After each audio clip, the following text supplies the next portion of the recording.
We have all been programmed to believe that there is no land at the North Pole. But by the end of this video, you're going to realize not only is it home to the mountain of God, it's also home to paradise, the Garden of Eden, which includes a city full of angels that goes underground.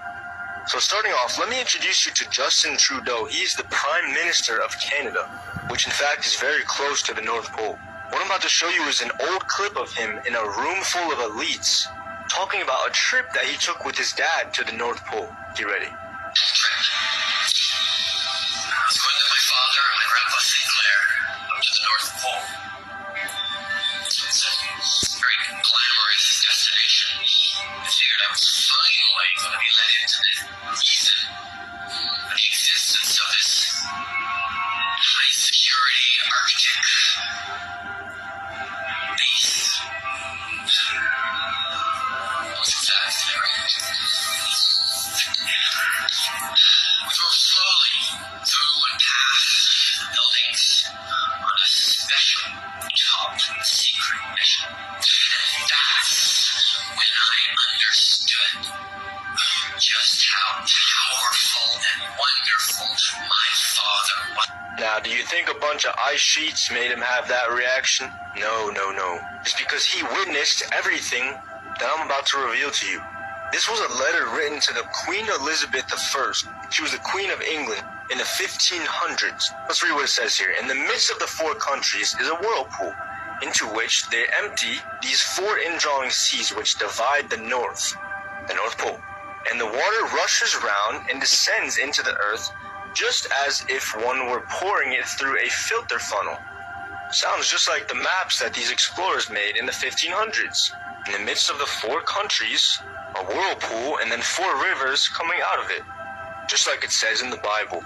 A river went out of Eden to water the garden, and from thence it was parted and became into four heads.